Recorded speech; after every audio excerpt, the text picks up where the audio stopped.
The words that I say to you, I do not speak on my own, but the Father who dwells in me does his works. Believe me that I am in the Father, and the Father is in me. But if you do not, then believe me because of the works themselves.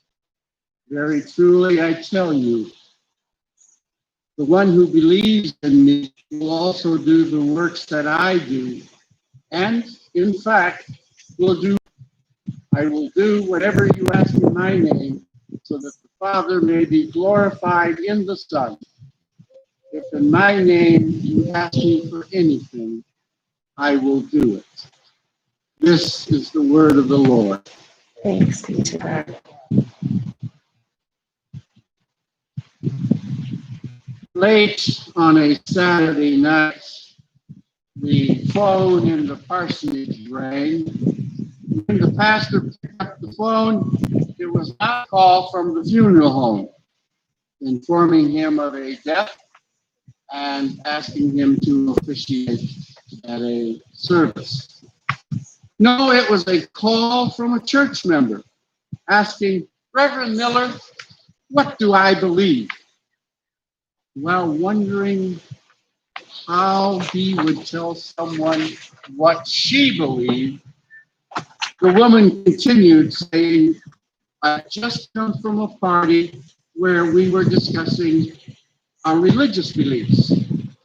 One woman was Jewish, and she told us what she believes. One woman was a Roman Catholic, and she told us what the Catholics believe. One guy was a Christian Scientist, and he told us what they believe. I was the only Protestant in the group, and I didn't know what to say. What do I believe? The pastor did not say it, but he was thinking, this woman must have joined the church by confusion of faith instead of by confession of faith. Now, both confusion of faith and confession of faith have been around forever, at least since the time of Jesus. And I say that because of this conversation that Jesus had with his disciples, although only two of them responded to it. I believe in God, believe also in me. In my Father's house there are many dwelling places. I'm going to prepare a place for you, and you will come. You know the way to where I am going. The first disciple to respond to Jesus was the one we usually call Doubting Thomas, but it might be more appropriate to call him Thomas the Confused. Because like the woman who asked her pastor, what do I believe? Thomas said, Lord, we don't know where you're going. How in the world can we know the way? I am the way, the truth, and the life. No one comes to the Father except through me. If you know me, you know my Father. Now, Thomas wasn't the only confused disciple, because at this point, Philip jumps into the conversation, and he says, Lord, show us the Father. He sounds disgusted at this point with their confusion of faith. He was expecting a confession of faith when he asked the disciples, have I been with you all this time and you still don't know me? How can you say, show us the Father? Whoever has seen me has seen the Father. Do you not believe I am in the Father and the Father is in me?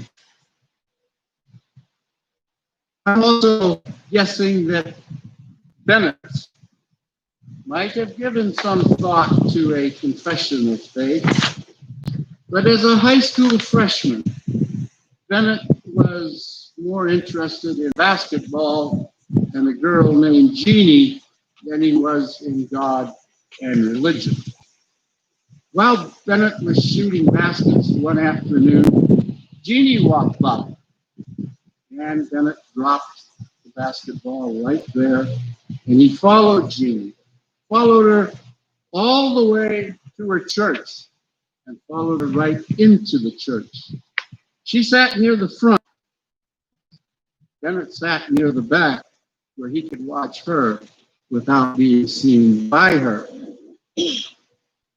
While Jeannie was acting out her confession of faith, prayer, and meditation, Bennett's confusion of faith was playing out in the thoughts running through his mind.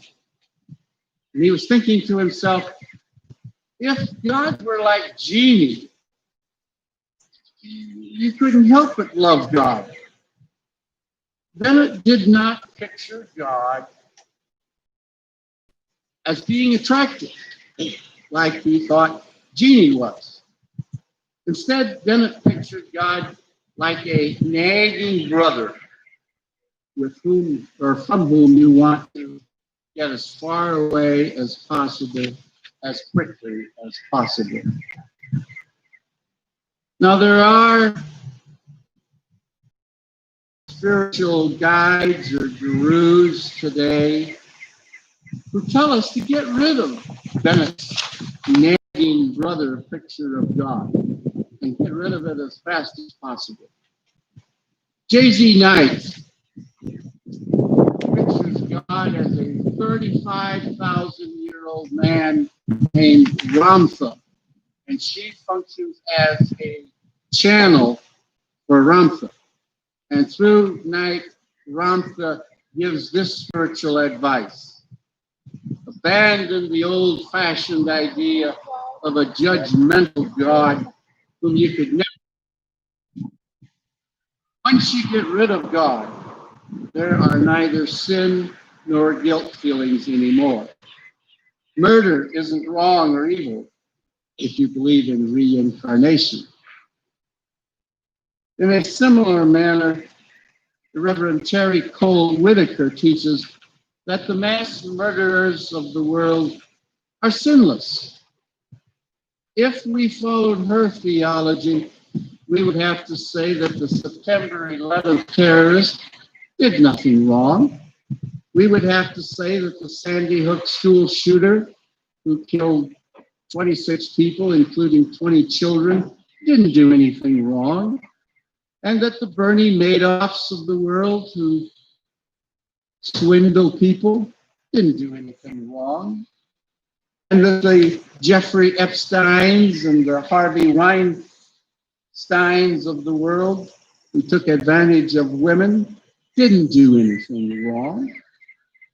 Terry Cole Whitaker advises us not to blame ourselves for anything, because if we blame ourselves, that implies that there is a supreme and an agreed upon moral system, like thou shalt not kill, thou shalt not steal, thou shalt not commit adultery.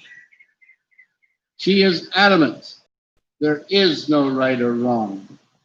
You've got to get that idea. But getting the idea of right and wrong out of our minds, getting rid of God, is not as easy as these supposed spiritual gurus think.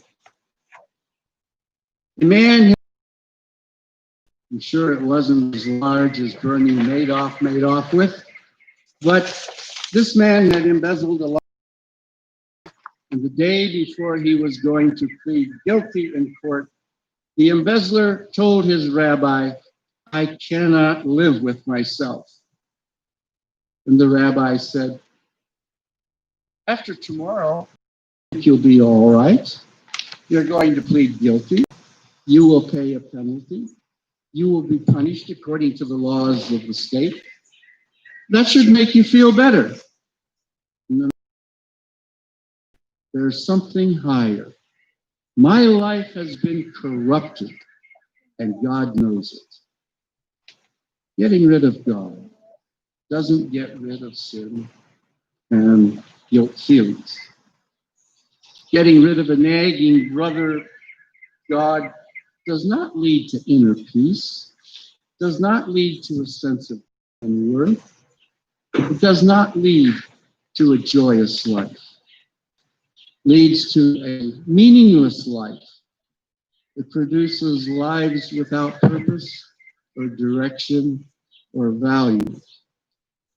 Not only that, getting rid of God robs us of the hope and support we need in difficult times. During a difficult time in her life, Molly Haskell said, "The need to believe survives even the loss of faith. When something brings you to your knees, there is nothing to do but pray." What brought Molly to her knees was the sudden illness and near death of her husband, Andrew. While Molly was going through that with her husband, Molly was coming unglued. She couldn't deal with it. But Andrew's mother dealt with it pretty well. She remained calm and composed. Molly knew what the difference was between herself and her mother-in-law. Her mother-in-law had faith. Molly did not. So the mother-in-law was staying by her faith, whereas Molly was coming unglued. Someone said that God always acts in ways that we can see, but we can't always see that it is God who is doing the acting. A Jewish youth must have joined the synagogue by confession of faith rather than confusion of faith. For while he was imprisoned in the Warsaw ghetto, he wrote on the walls of the ghetto, "I believe in the sun, even if it doesn't shine. I believe in love, even if I don't feel it. I believe in God, even if I do not see him." The great theologian Dennis the Menace articulated his confession of faith in a metaphorical manner. He said, "Airbags are kind of like God. You know they're there to protect you, but you can't see them." Dennis was right. God is always there to protect us, even though we can't see God. God is always there to love us, even though we might not feel that love. God is always there to lead us, even though we can't touch God. Confusion of faith and confession of faith have never been mutually exclusive. They've always gone together. Both the confusion of faith and confession of faith were present in the disciples of Jesus. They were disciples because they had a confession of faith. But as this conversation this morning shows, they were still confused in their faith. Confusion of faith and confession of faith side by side. Confusion of faith and confession by side in that woman who asked her pastor, "What do I believe?" She was a member of the church. She apparently was active in the church. She knew she had certain beliefs, but still she was confused and had to ask the pastor, "What do I believe?"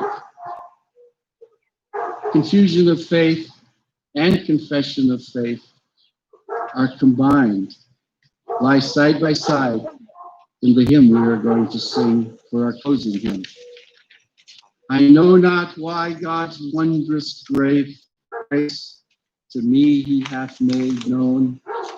I know not why Christ in love redeemed me for his own. I know not how this saving faith to me he did impart, nor how believing in his word wrought peace within my heart. I know not how the Spirit moves, convincing us of sin, revealing Jesus through the word, creating faith in him. But I know whom I have believed, and am persuaded that he is able to keep that which I've committed unto him against that day.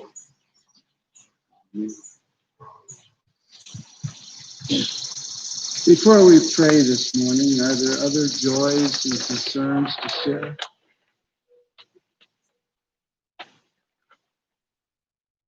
Okay, Jean did add one before to add to the prayer list, so we will do that. Let us pray then.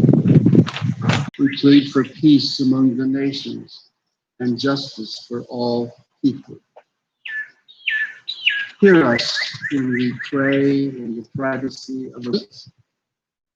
Hear us, thou, as we pray in public, saying, Our Father, who art in heaven,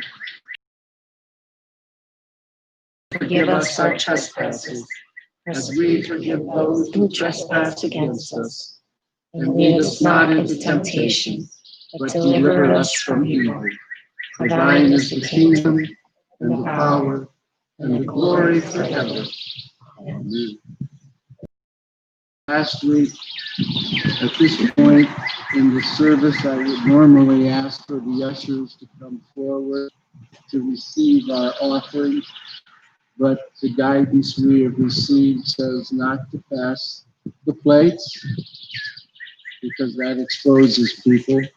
So we have a plastic container with a slot in the top so that as you leave, you can place your offerings in there.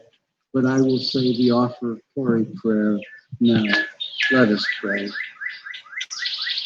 Gracious God, we do thank you for all the blessings you have bestowed upon us.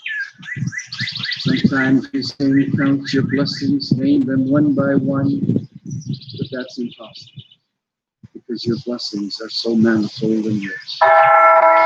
We return a portion unto you this morning as an expression of our gratitude, as an expression of our confession of faith, and our desire to serve you till in Christ's name. Let us stand now for our closing hymn. I know whom I have believed.